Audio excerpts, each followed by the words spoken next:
Good morning, Madam Chairman. Ladies and gentlemen, my name is Sonia Lowen and I am the Chairman of Debating SA. We are appreciative that we have been given permission to conduct our grand finals here in this august Chamber of Parliament. Debating provides a formal framework in which students learn to conduct themselves in a civil and courteous manner to each other, the adjudicator and their opposition, and to abide by the rules. The ability to master anything in life is a challenge. Debating presents a challenge to students. It challenges their research and reasoning skills, how to organise and formulate arguments, how to communicate more clearly, and how to examine and consider a case that might be, at times, in opposition to their own personal views. Debating builds character. It requires fortitude, diligence and motivation. And in order to have made it to the grand finals, the debaters here today have had to be determined, self-disciplined, dedicated and hard-working, and I commend them for these attributes. Thank you.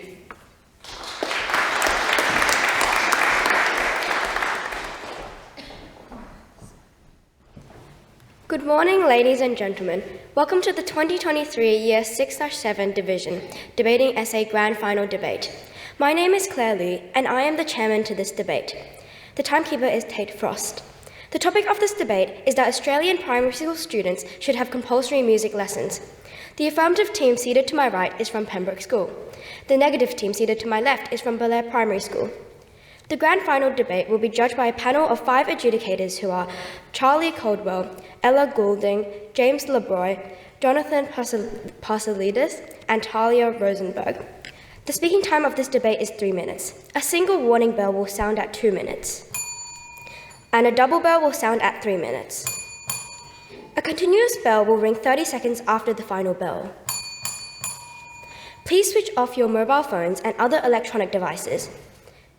I declare this debate open, and I call upon the first affirmative speaker, Sophie Klausnitzer.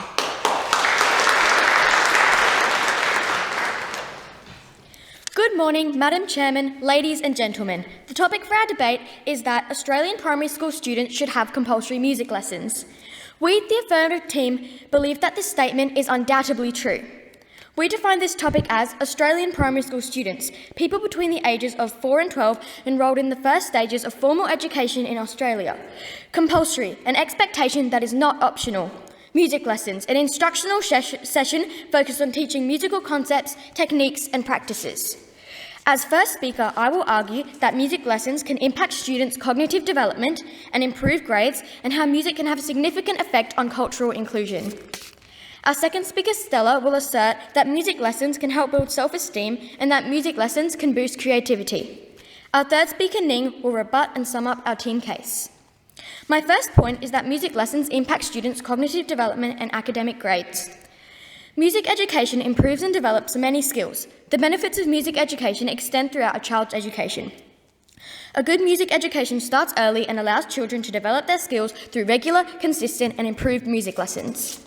Acclaimed researcher Dr. Anita Collins states that students who engage in music learning perform better academically and are more likely to pursue higher education.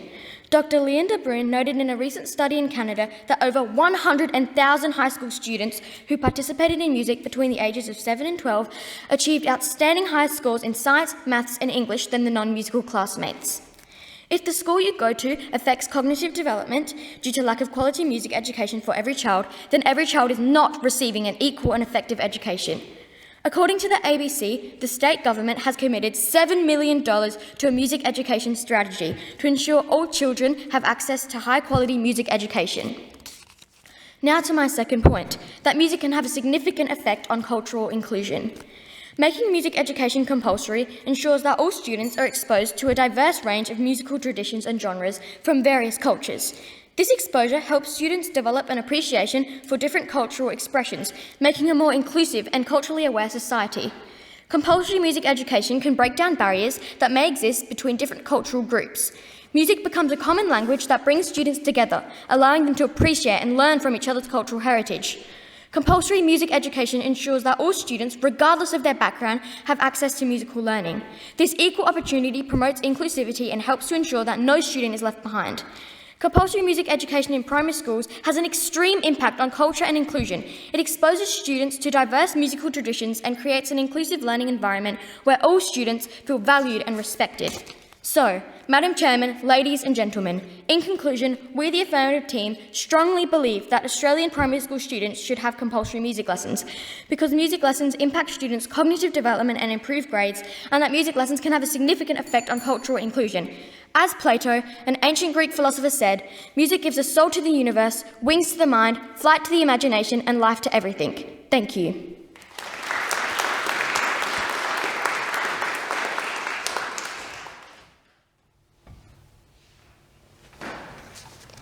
I call upon the first negative speaker, Ida Adams.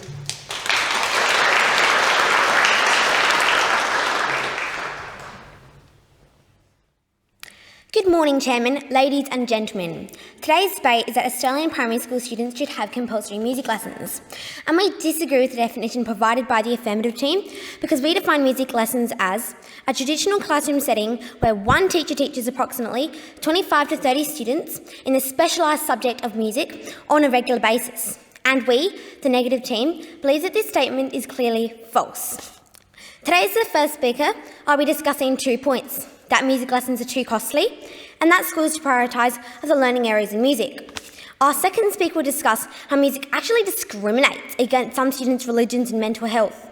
Our third speaker will rebut and sum up our team case. The first Affirmative speaker has tried to tell you that music lessons makes you smarter and helps with cognitive brain development. However, a report published by the London School of Economics in 2022 found that, in a study of 6,984 students, music lessons were actually ineffective at enhancing a student's cognitive and academic skills. According to a report published by Forbes.com, a recent research study suggests that learning music doesn't make you smarter. Research that claims to show that music makes students smarter can actually be unreliable because there could have been many confounding factors besides music that determine how well the students did in their classes. They've also tried to tell you that music is key in all cultures and religions. However, music is not key in all cultures. In fact, in some cultures, listening to and playing music is prohibited. Some Muslims believe that musical instruments are a haram, which means religiously forbidden in Islam, according to Tala Marni, the author of the book Music and Gender. Now to my first point. Having high-quality music lessons in public schools is too costly.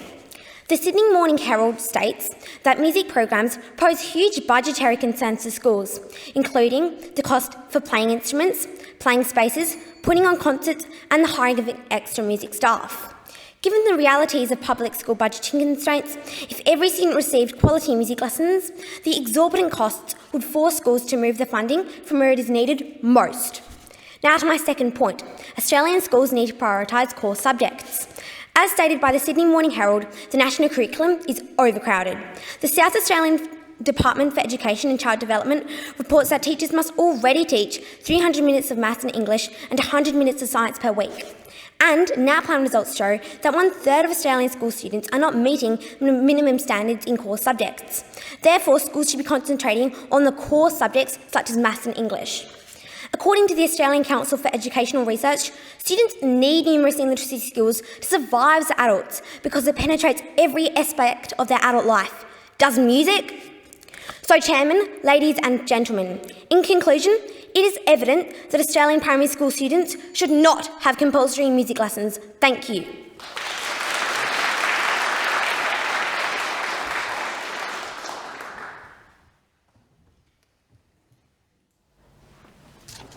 I call upon the second Affirmative speaker, Stella Yang.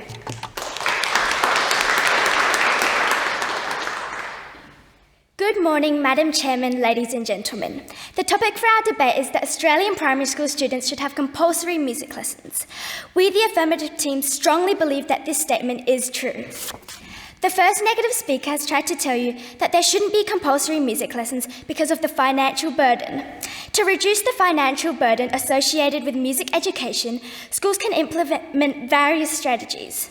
These may include sourcing low-cost music materials or even partnering with local community organisations to provide instruments and resources. Ensuring that music education is accessible to all, regardless of financial background, is essential to promoting inclusivity and equity in education. The first negative speaker has also tried to tell you that there shouldn't be compulsory music lessons because they aren't our priority. It is important to recognise what benefits music can have on us in the real world. Music has significant impacts that are just as important as traditional music lessons. Taking a music lesson, especially in primary school, can build your self-esteem, creativity, mood regulation, and can also help with your memory and cognition, which improve your school subjects. Our first speaker, Sophie, has already spoken to you about how music lessons can impact students' cognitive development and academic grades. She also spoke to you about how music lessons have significant effects on culture and inclusion. Today, I will be discussing 2 points. My first point is that how music lessons can impact students' self-esteem and motivation. Learning music activates the release of feel-good chemicals like dopamine in the brain, which can help boost your mood, making you feel more positive about yourself. A 2014 study in Montreal of 4th grade students who received music lessons for 3 years tested higher on self-esteem measures and school music achievement tests than others.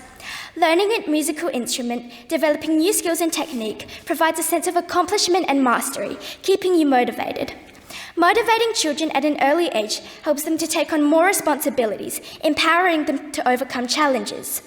These positive experiences are just as important as any other school activity and should be accessible to all primary school students.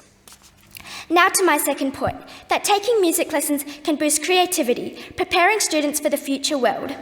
In 2017, researchers found that learning music can enhance creative thinking. They demonstrated that students who engaged in piano and guitar lessons had higher levels of creativity and imagination compared to their peers. The World Economic Forum estimated that 85 million jobs would be replaced by AI in 2025. However, the US Career Institute states that jobs like musicians and artists have the lowest risk of being taken over. This shows how important creativity is as a life skill in the future world of advanced technologies. So, in conclusion, Madam Chairman, ladies and gentlemen, it is undoubtedly true that Australian primary schools should make music lessons compulsory. Thank you.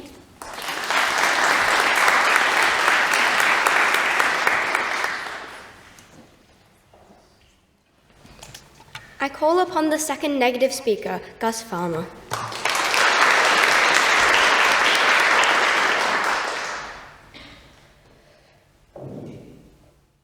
Good morning, Chairperson, ladies and gentlemen. The topic for today's debate is that Australian primary school students should have compulsory music lessons. We, the negative team, believe that this statement is undoubtedly false. The second affirmative speaker has attempted to tell you that music increases self-esteem. This is fallacious because many students can actually experience increased distress and anxiety when listening to loud sounds, as reported by Medical News. As published in the National Institute of Health, noise sensitivity is negatively associated with low mental health in children, especially those from low incomes. They've also tried to tell you that it increases creativity in students.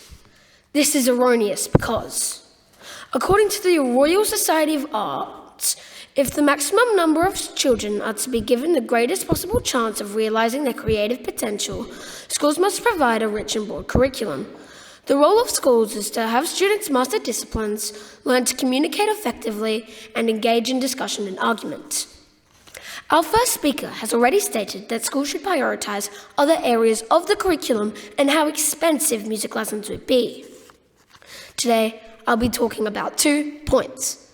Now to my first point. Music is actually against some children's religions. For example, many Muslims believe that playing and listening to music is actually against their faith.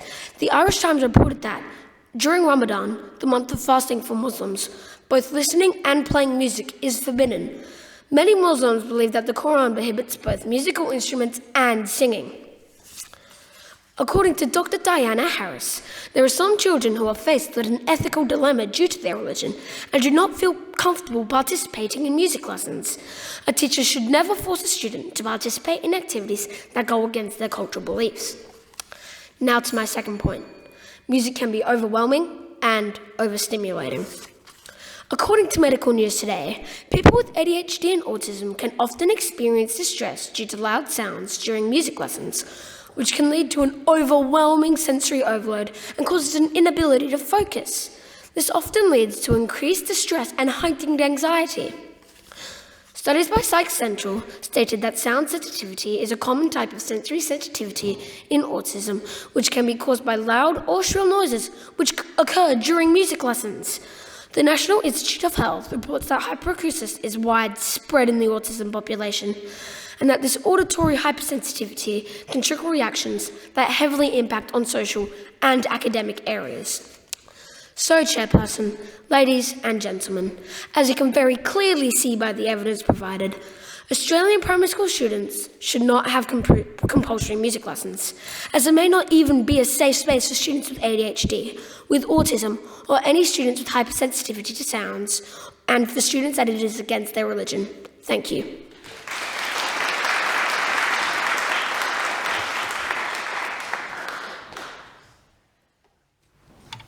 I call upon the third affirmative speaker, Ning Chan.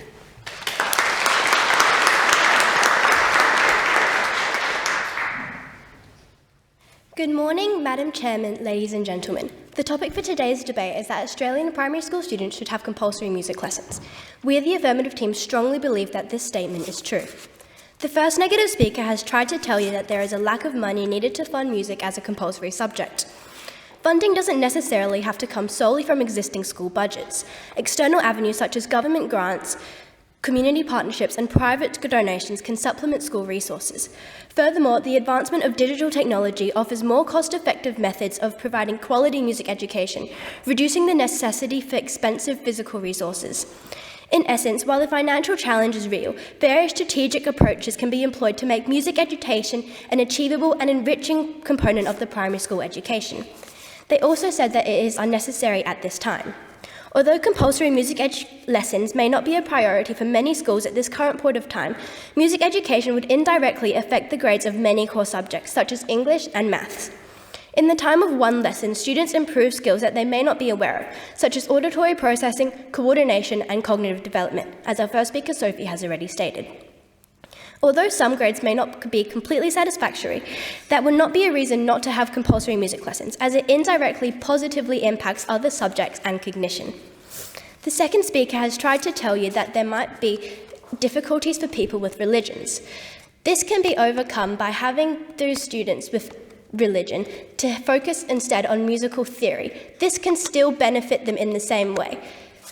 They also said that having compulsory music lessons could cause stress and added pressure. The concern that compulsory music lessons could add stress is valid, but should be weighed against the overall benefits. While new subjects can be stressful, we don't typically eliminate core subjects like math for this reason. Importantly, music has been shown to reduce stress and improve emotional well-being. The goal at primary level is a comprehensive education, not creating professional musicians. Thus, evaluations can focus on participation and engagement rather than rigid grading, minimising stress. In short, the emotional and cognitive benefits of music education justify its inclusion in curriculum, despite potential stresses. Our first speaker, Sophie, has already talked to you about how it improves cognitive development and boosts academic grades. She also spoke to you about how it promotes cultural inclusion. Our second speaker, Stella, spoke to you about how it boosts self-esteem and how it boosts creativity. So, in conclusion, Madam Chairman, ladies and gentlemen, we, the Affirmative team, strongly believe that Australian primary school students should have compulsory music lessons because it boosts cognitive development, academic grades, and promotes cultural inclusion. Thank you.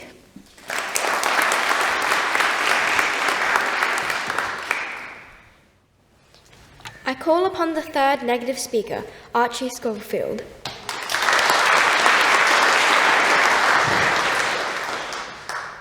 Good morning, Chairperson, ladies and gentlemen. The topic for today's debate is that Australian primary school students should have compulsory music lessons. And we, the negative team, undeniably believe that this statement is clearly false. I will now rebut the opposition's points. The first affirmative speaker has tried to tell you that music lessons would boost cognitive development.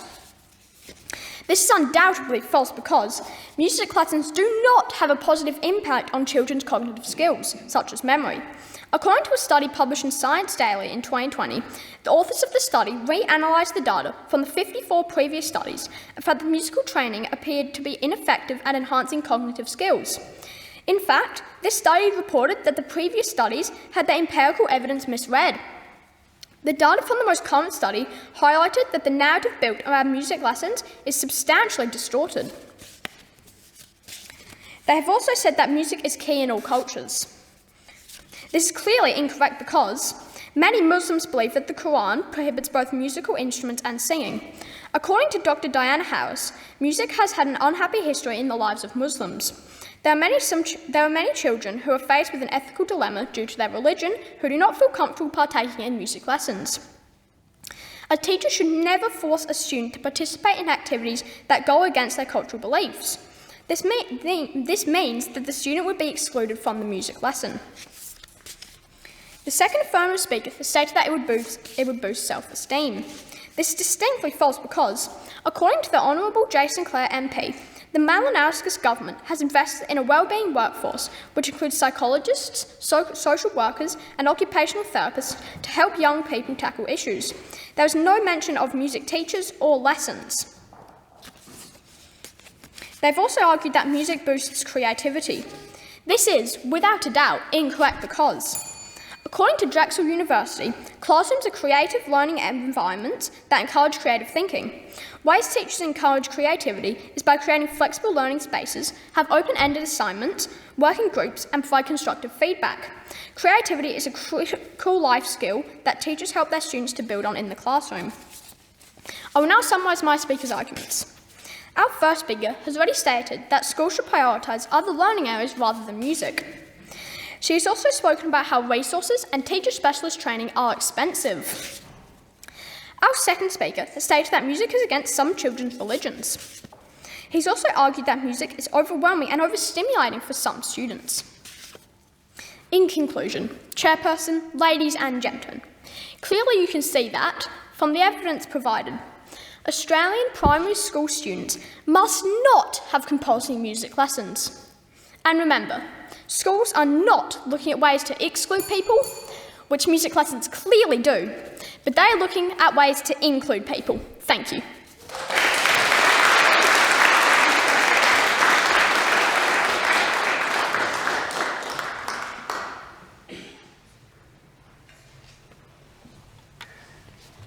I call upon a representative of the adjudication panel to come forward and award the debate.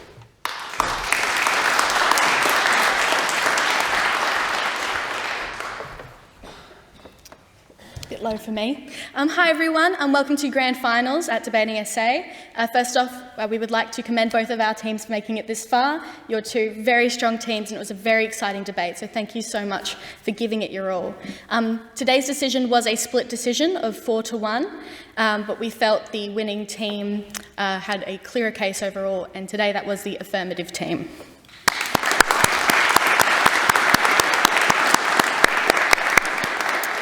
I'll hand you back to your chairperson to close out the debate. Thank you. I call upon a member of the runner-up team to give a vote of thanks. Firstly, we would like to thank Pembroke for putting up an amazing debate. A huge congratulations for making it this far and being first in the state. We would also like to thank the adjudicators for making everything to do with debating really possible. We would love to thank our wonderful coaches, Mrs. Farmer and Sam. Without you, we definitely would not have made it this far. We probably wouldn't even have a team. A huge thank you to one of our team members, Imogen, who sadly is sick today, so couldn't come up to speak. We are a team of 5, so one person needs to sit out every week. Whilst this person isn't speaking, they still do so much for the team, making pre-prepared rebuttals and lots of extensive research. Also, a thank you to all the friends, family, and anyone else who has come to this debate.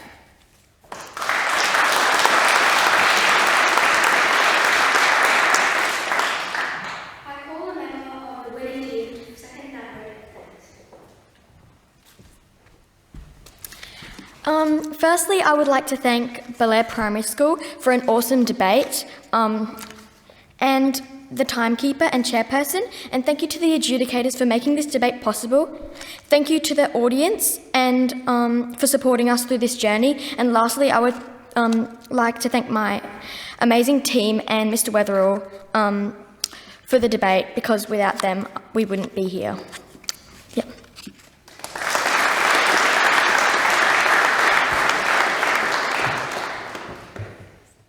Ladies and gentlemen, thank you for your attendance. I now declare this debate closed.